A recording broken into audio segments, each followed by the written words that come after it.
Halo, assalamualaikum warahmatullahi wabarakatuh. Sahabat teman-teman sekalian, postingan saya bermasalah lagi atau dipermasalahkan di sebuah grup yang saya rasa grup ini sangat bagus karena banyak sekali orang-orang yang berilmu berada di grup ini. Saya sebutkan saja nama grupnya di FB atau Facebook.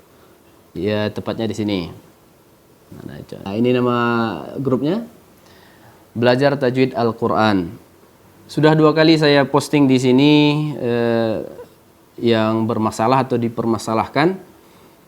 Terkhusus ini terakhir di huruf H. Sebelumnya ada di huruf H. Dan saya salut dengan penghuni grup ini. Semua atau rata-rata ilmunya tinggi dan bagus. Walaupun ada sebahagian yang memang kita anggap sebagai sahabat kita yang memberikan kritik dan komentar, dan kita anggap juga belum sepenuhnya mengetahui tentang ilmu tajwid. Baik, kita mulai saja. Assalamualaikum warahmatullahi wabarakatuh. Alhamdulillahi rabbil alamin. Allahumma salli wa sallim ala sayyidina Muhammad wa ala ali sayyidina Muhammad. Sahabat teman-teman sekalian, semoga kita dalam keadaan sehat wal afiat. Ya, di video ini kita akan menguraikan dan saya akan mengklarifikasi secara detail dan jelas sesuai dengan keilmuan dan ilmu yang saya miliki, yang jelas memiliki sanad ke guru-guru saya tentang permasalahan atau ada sedikit dipermasalahkan di video saya. Di video sebelumnya ada 2 video tentang huruf H dan huruf H. Judulnya seperti ini. Ya, dan yang lebih menggelitik lagi dari komentar-komentar di grup tersebut yang saya kira bersahabat, dan ada juga yang memang ya kita anggap saja sahabat kita sendiri yang memang butuh perhatian dalam ilmu tajwid.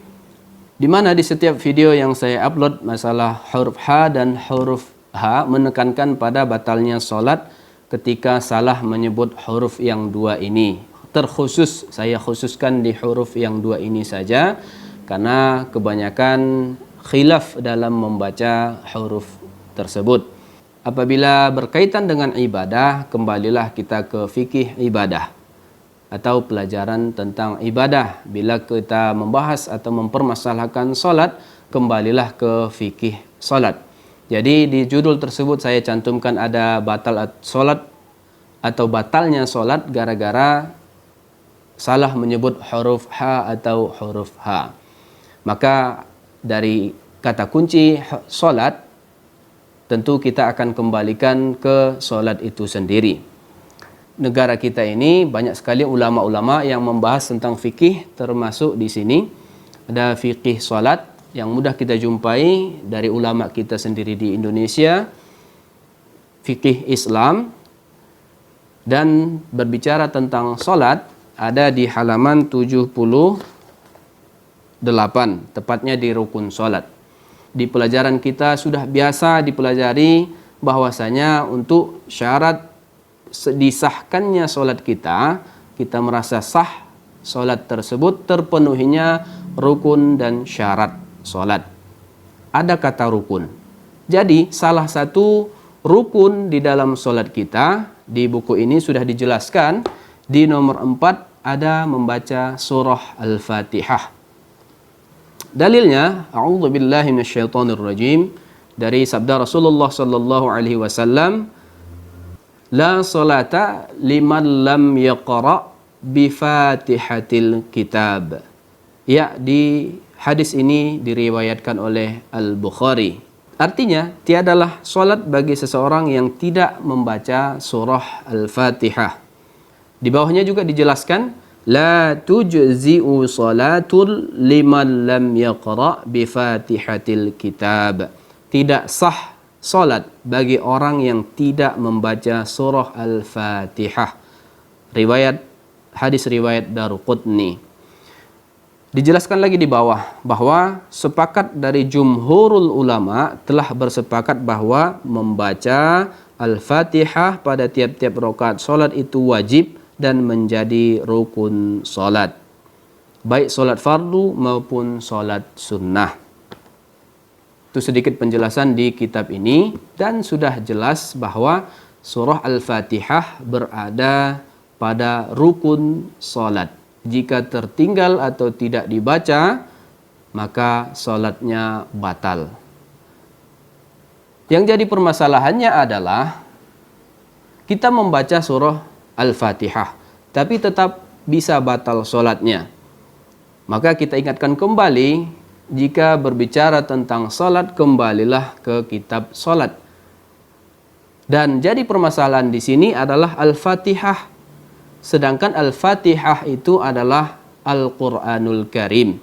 Maka bila bermasalah dengan Al-Qur'anul Karim, belajarlah tentang masalah Al-Qur'an dan bacaannya.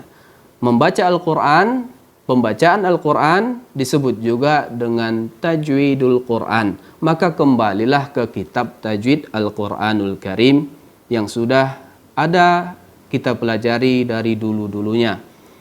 Kita kembali ke tajwid Al-Quranul Karim. Salah satunya saya mengambil referensi dari guru saya, di mana saya menuntaskan surah Al-Fatihah sampai dengan kurang lebih 3 tahun. Barulah guru saya mengamanahkan atau mengijazahkan kepada saya untuk bisa menjadi seorang imam melafazkan surah Al-Fatihah dari beliau. Dalam mempelajari ilmu tajwid memiliki dalil, ya, lagi-lagi ini yang selalu minta dalil, ini saya berikan. Allah Subhanahu wa taala menyatakan di surah Al-Muzammil ayat 4. A'udzu billahi minasyaitonir rajim. Warattilil Qur'ana tartila. Artinya, dan bacalah Al-Quran itu dengan tartil. Jelas Allah Subhanahu wa taala di sini meminta kita atau menyuruh kita untuk belajar Al-Quran secara tartil. Lalu tartil itu apa? Ya, ada dalilnya lagi. Di sini disebutkan bahwa sahabat Rasulullah Ali bin Abi Thalib radhiyallahu anhu menjelaskan pengertian tartil dalam ayat tersebut sebagai berikut. Tajwidul hurufi wa ma'rifatul wuqufi. Artinya, membaguskan pengucapan huruf serta mengerti tempat-tempat waqaf.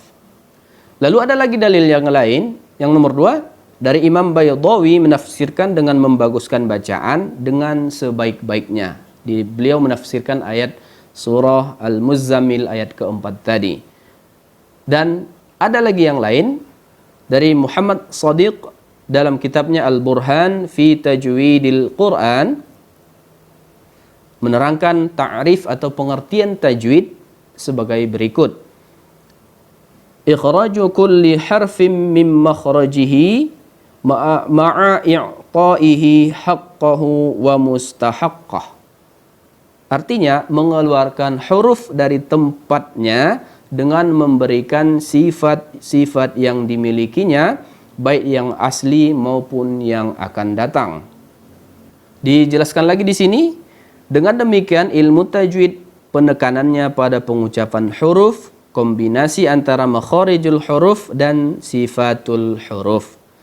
Tempat-tempat keluar huruf dan sifat-sifat huruf hijaiyah.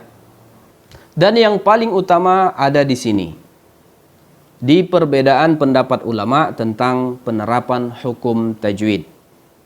Yang pertama, dari ulama mutaqaddimin. Beliau berpendapat bahwa keseluruhan hukum yang berlaku dalam ilmu tajwid berlaku juga secara syar'i. Kita ingat, hukum syar'i maksudnya adalah hukum yang 5, wajib, haram, sunat, makruh, dan mubah. Berlaku juga di bacaan tajwid atau bacaan Al-Quranul Karim. Dengan demikian, setiap kesalahan baik dalam kelompok jali atau yang jelas maupun yang khafi. Kita juga harus ketahui bahwa ada kelompok dalam pembahasan di ilmu tajwid itu, ada kelompok jali. Tidak boleh terjadi kesalahan secara jali atau jelas. Termasuk di kelompok ini adalah penukaran huruf. Huruf H menjadi huruf H. Atau sebaliknya, huruf H dijadikan huruf H. Lalu kelompok jali yang kedua adalah penukaran baris atau harkat. Baris atas diganti menjadi baris bawah, atau garis bawah diganti menjadi baris depan. Kemudian yang ketiga, penukaran huruf bertasydid. Huruf yang bertasydid dijadikan tidak bertasydid. Yang tidak bertasydid dijadikan bertasydid. Ini adalah kesalahan jali. Dan ada lagi kesalahan khafi, seperti meninggalkan gunnah. Hukum ikhfa dan hukum gunnah di dalam tajwid yang sudah kita jelaskan sebelumnya tidak digunakan sebagaimana mestinya, dikelompokkan ke dalam kesalahan khafi. Kemudian kesalahan khafi lainnya adalah memendekkan yang panjang atau memanjangkan yang pendek. Maka di sini jelas menurut ulama mutaqaddimin, kesalahan khafi maupun kesalahan jali dikelompokkan terjadi berakibat haram atau dosa bagi yang salah membacanya. Ini dari ulama mutaqaddimin. Sedangkan dari ulama mutaakhirin berbeda lagi dengan ulama mutaqaddimin. Mutaakhirin artinya ulama-ulama yang lebih dekat di zaman kita ini berpendapat bahwa membagi hukum syar'i di dalam ilmu tajwid menjadi dua, yaitu secara syar'i dan secara sinai. Apa itu secara syar'i? Jelas secara syar'i adalah jika kita langgar maka kita akan mendapat dosa bila melanggar hal tersebut. Sedangkan sinai hanya berakibat aib atau membuat malu bila salah dalam membaca suatu bacaan di dalam Al-Quranul Karim. Apa itu kesalahan syar'i menurut ulama mutaakhirin? Ya, dikategorikan sebagai berikut.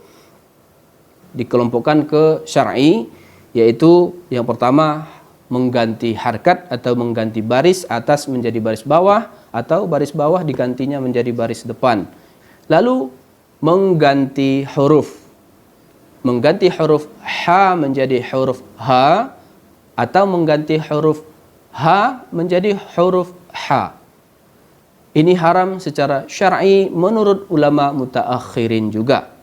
Kemudian yang ketiga, mengganti tasydid.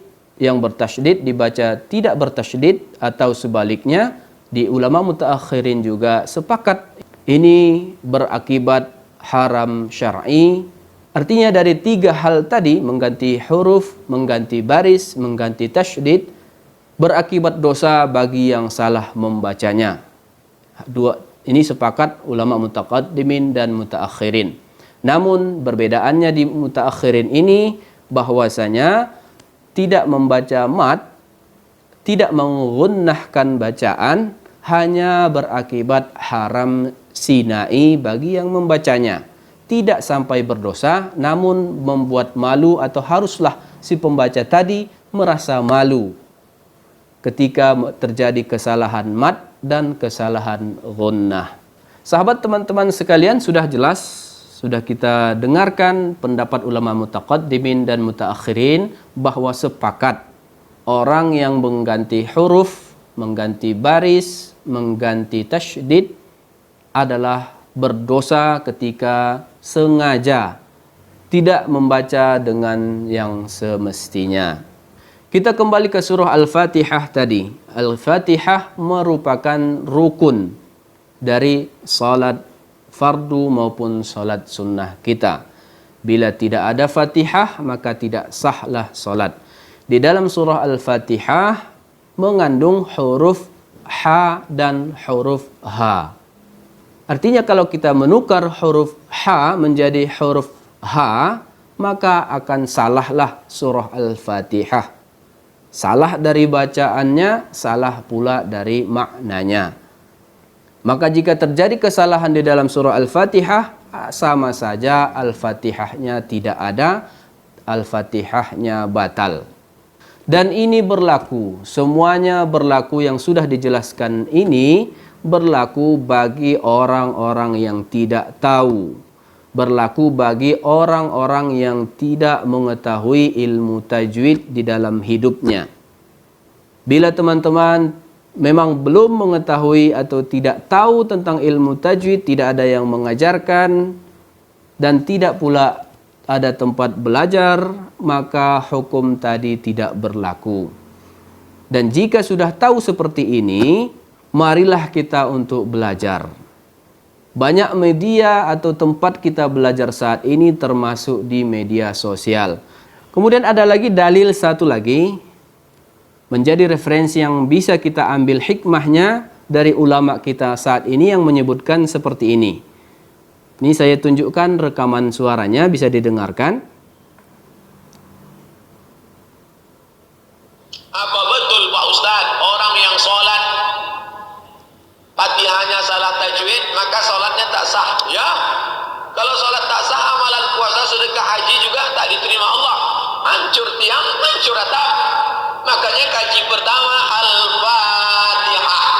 Ustaz sebelum ke Mesir baca Quran, sebelum baca kitab kuning baca Quran, sebelum pindah baca Quran baca Fatihah. Berapa lama baca Fatihah? 3 bulan. Tak dipindah-pindahnya 3 bulan. Datang saya dari rumah di tepi sungai rumah Tuan Syekh. Besok Fatihah lagi. Tapi kami tak komplain. Tak pula kami tanya, Ustaz, kenapa tak pindah-pindah ni? Baca. Bismillahirrahmanirrahim. Alhamdulillahi Rabbil Alamin. Ar-Rahmanirrahim. Maliki yaumiddin. Iyyaka na'budu wa iyyaka nasta'in. Ihdinas siratal mustaqim. Siratal ladzina an'amta 'alaihim ghairil maghdubi 'alaihim waladdallin. Besok ulang lagi sampai 3 bulan baru dipindahnya alif lam mim. Kita tahu suaranya bahwa itu adalah ustaz yang kita muliakan di Indonesia ini, yaitu Profesor Dr. Haji Abdul Somad, LCMA. Tidak main-main, ilmu beliau sangat tinggi, dan beliau juga adalah seorang YouTuber. Sebab lucunya lagi, ada di komentar di grup, jangan belajar agama di media sosial, belajarlah langsung sama guru atau ustadznya. Cukup dijadikan referensi saja di medsos ini. Lalu dijawab kawannya lagi, ya benar, apalagi belajar sama YouTuber. Ya Rabbil. Ustadz Somad juga seorang YouTuber. Dia juga seorang ulama yang diakui keilmuannya. Apa tidak bisa kita ambil referensi dari beliau? Semoga beliau-beliau ini diberi hidayah oleh Allah Subhanahu wa ta'ala. Lalu bagaimana jika tidak boleh belajar dari YouTuber, belajar ilmu agama saat ini?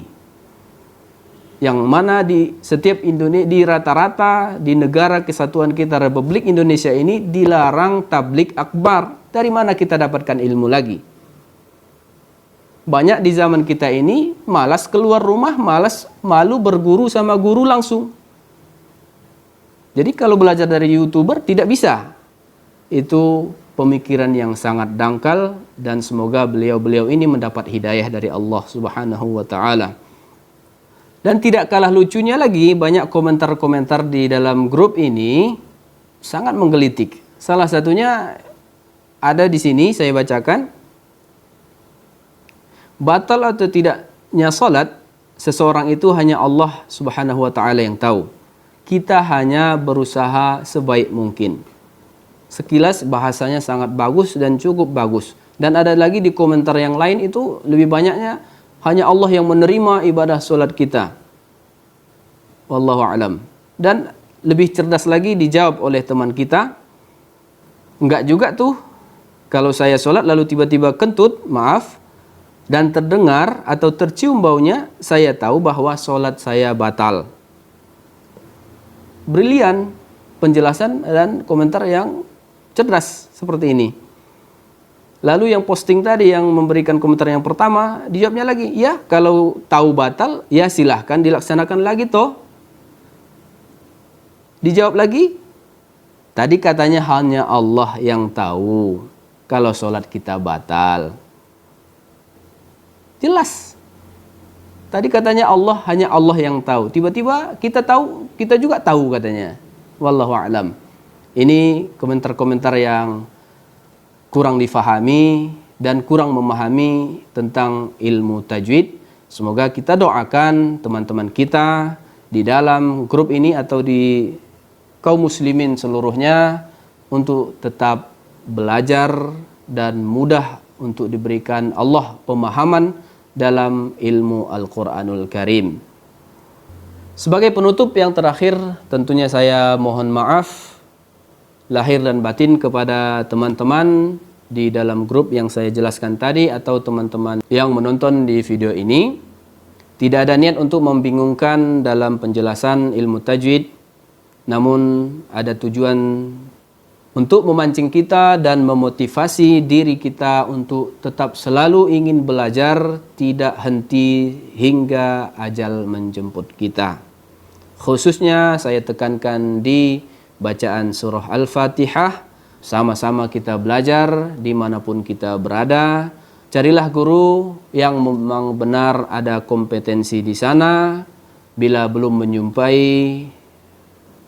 banyak media-media sosial yang mengajarkan tentang ilmu tajwid, bisa diambil dan bisa juga dijadikan referensi. Bila teman-teman menjumpai kesalahan, kekhilafan dalam penyampaian di video ini, saya mohon maaf lahir dan batin. Terima kasih juga telah mendukung channel Bangku Ilmu dengan cara like, share, dan subscribe. Saya akhiri, wabillahi taufik wal hidayah. Wassalamualaikum warahmatullahi wabarakatuh.